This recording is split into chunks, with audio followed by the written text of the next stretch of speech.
Hi hello friends, welcome back to new video. Bigg Boss season 10 ಈ ಸ್ಪರ್ಧೆ ಒಂದು ರೀತಿ ಫ್ಯಾಮಿಲಿ ಮ್ಯಾನ್ ಇದ್ದಂಗೆ.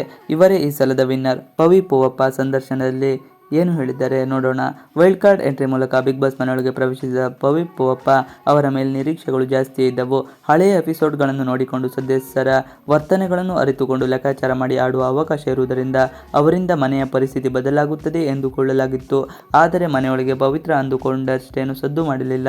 ಒಂದು ವಾರ ಉತ್ತಮ ಪಡೆದುಕೊಂಡು ಇನ್ನೊಂದು ವಾರ ಜೈಲು ಶಿಕ್ಷೆಯನ್ನು ಅನುಭವಿಸಿದ್ದು ಅವರ ಆಟದ ಏರಿಳಿತವನ್ನು ಸೂಚಿಸುತ್ತದೆ. ಒಳಗೆ ಹೋಗಿ 3ನೇ ವಾರಕ್ಕೆ ಮರಳಿ ಬಂದಿರುವ ಅವರು ಮನೆಯಿಂದ ಹೊರಬಿದ್ದಿದೆ.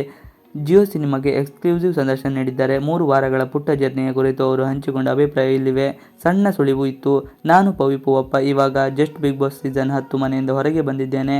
ಮನೆಯಿಂದ ಹೊರಬರುವ ನಿರೀಕ್ಷೆ ಸಣ್ಣದಾಗಿ ಇತ್ತು, ಆದರೆ ಖಚಿತವಾಗಿ ಗೊತ್ತಿರಲಿಲ್ಲ. 80% ಹೊರಗೆ ಬರಬಹುದು ಅಂದುಕೊಂಡಿದ್ದೆ.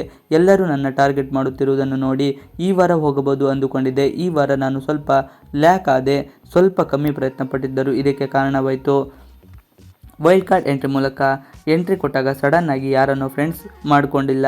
ಎಲ್ಲರ ಜೊತೆಗೆ ಚೆನ್ನಾಗಿ ಇದ್ದೆ. ಒನ್ ಸೆಟ್ ಆಫ್ ಪೀಪಲ್ ನನಗೆ ಕಂಫರ್ಟಬಲ್ ಅನಿಸಿದ್ರು, ಹಾಗಾಗಿ ಅವರ ಜೊತೆಗೆ ಚೆನ್ನಾಗಿದ್ದೆ. ಸಂಗೀತ, ಕಾರ್ತಿಕ್ ತಂಡ ನನ್ನನ್ನು ಟಾರ್ಗೆಟ್ ಮಾಡ್ತಿದ್ರು. ಅವಿನಾಶ್ ಅವರನ್ನು ಅವರ ಕಡೆ ಹೇಳ್ಕೊಂಡು ವಿನಯ್ ತಂಡದಲ್ಲಿದ್ದೀನಿ ಅಂದ್ಕೊಂಡು ನನ್ನ ಮೇಲೆ ಟಾರ್ಗೆಟ್ ಮಾಡಿಕೊಂಡು ಬಂದರು. ವಿನಯ್ ಮೇಲಿರೋ ಕೋಪಕ್ಕೆ ನಾನು ಬಲಿಯದೆ ಅನಿಸುತ್ತೆ. ರಕ್ಕಸ ಗಂಧರ್ವರ ಬಗ್ಗೆ ಮಾತು.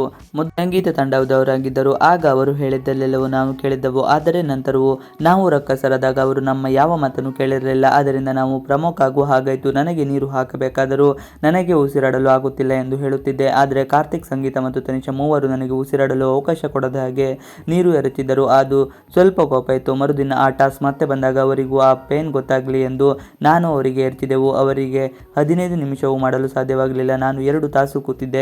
ಸಂಗೀತ ಮತ್ತು ಕಾರ್ತಿಕ್ಗೆ ತೊಂದರೆ ಆಯಿತು. ಅದರ ಬಗ್ಗೆ ನನಗೆ ವಿಷಾದವಿದೆ. ಕಳಪೆ ಉತ್ತಮ ಸ್ಥಾನ ಪಡೆದುಕೊಂಡಿದ್ದಕ್ಕೆ ನನಗೆ ಹೆಮ್ಮೆ ಇದೆ. ನಾನು ನನ್ನನ್ನು ಆ ವಾರದಲ್ಲಿ ಪ್ರೂವ್ ಮಾಡಿಕೊಂಡಿದ್ದೆ. ಚೆನ್ನಾಗಿ ಆಡಿದ್ದೆ. ಹಾಗೆಯೇ ಕಳಪೆಯನ್ನು ನಾನು ಒಪ್ಪಿಕೊಳ್ಳುತ್ತಿದ್ದೇನೆ. ಜೈಲಿನಲ್ಲಿದ್ದುಕೊಂಡು ಸುದೀಪ್ ಸರ್ ಊಟ ತಿಂದಿದ್ದು ನನಗೆ ಖುಷಿಯಾದ ವಿಷಯ. ನನಗೆ ಜೈಲಿನಿದ್ದೇನೆ ಎಂದೇ ಅನಿಸಿರಲಿಲ್ಲ. ಯಾರು ಜೆನ್ಯೂನ್ ಯಾರು ಫೇಕ್. ಮನೆಯಲ್ಲಿ ನಮ್ರತೆ ಹೆಚ್ಚು ಜೆನ್ಯೂನ್ ಅನಿಸುತ್ತಾರೆ ನನಗೆ. ಹಾಗೆಯೇ ಸಂಗೀತ ಕೂಡ ಓಕೆ, ಆದರೆ ನನಗೆ ಒಂಥರ ಫ್ಲಿಪ್ ಆಗ್ತಾರೆ, ಅಲ್ಲಿ ಇಲ್ಲಿ ಅನಿಸುತ್ತದೆ. ಕಾರ್ತಿಕ್ ಕೂಡ ಓಕೆ, ತನಿಷಾ ಫೇಕ್ ಅನಿಸುತ್ತಾರೆ ನನಗೆ. ಟಾಸ್ಕ್ ಟೈಮ್ನಲ್ಲಿ ಒಂದು ಥರ ಇರ್ತಾರೆ, ಮನೆಯೊಳಗೆ ಒಂಥರ ಇರ್ತಾರೆ. ಟಾಸ್ಕನ್ನು ಮನೆಯಲ್ಲಿಯೇ ಬಿಟ್ಟು ಬಿಡೋಣ ಅಂತಾರೆ. ಅದೇ ಬೇರೆಯವರು ಹಾಗೆ ಮಾಡಿದಾಗ ಅದನ್ನು 1-2 ವಾರದವರು ಮರೆಯದೆ ಅದೇ ರೀಸನ್ ಹೇಳುತ್ತಿರುತ್ತಾರೆ. ಯಾರು ಟಾಪ್ 5ಗೆ ಬರಬಹುದು. ನನಗೆ ಟಾಪ್ 5ನಲ್ಲಿ ಇರಬೇಕಾದ ಸ್ಪರ್ಧಿಗಳು ಅಂತಿರುವುದು ಕಾರ್ತಿಕ್, ವಿನಯ್, ನಮ್ರತಾ, ಸಂಗೀತ ಇರಬೇಕು ಎಂದಿತ್ತು. ಆದರೆ ಈಗ ಆಡುತ್ತಿರೋ ರೀತಿ ನೋಡಿದರೆ ನನಗೆ ಅನುಮಾನ. ಮುಂದೆ ಹೇಗೆ ಆಡುತ್ತಾರೆ ಅನ್ನೋದು ಮೇಲೆ ಅದು ಅವಲಂಬಿತವಾಗಿದೆ. ಕಾರ್ತಿಕ್ ವಿನ್ನರ್ ಆಗಬಹುದು ಅನಿಸುತ್ತದೆ. ವಿನಯ್ ಮತ್ತು ನಮ್ರತಾ ನನ್ನ ಫ್ರೆಂಡ್ ಆಗಿದ್ದರೂ ಕಾರ್ತಿಕ್ ಏನೋ ಪಾಸಿಟಿವ್ ವೈಬ್ ಕೊಡ್ತಾರೆ.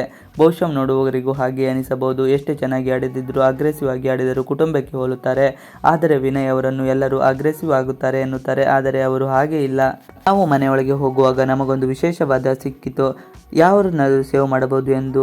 ಆಗ ನಾವು ಸಿರಿ ಮತ್ತು ತುಕಾಲಿ ಅವರನ್ನು ಸೇವ್ ಮಾಡಿದ್ವಿ. ನಾವು ಮಾಡಿರುವ ಮೊದಲ ತಪ್ಪು ಅದು. ಅವರನ್ನು ಸೇವ್ ಮಾಡದಿದ್ದರೆ ಅವರು ಈ ಜಾಗದಲ್ಲಿರ್ತಿದ್ರು. ನಾನು ಮಾಡಿದ ಮೊದಲ ತಪ್ಪು ಅದು. ಅವಿನಾಶ್ ಒಳ್ಳೆಯ ಮನುಷ್ಯ. ಗೊಂದಲ ತುಂಬ ಇದೆ.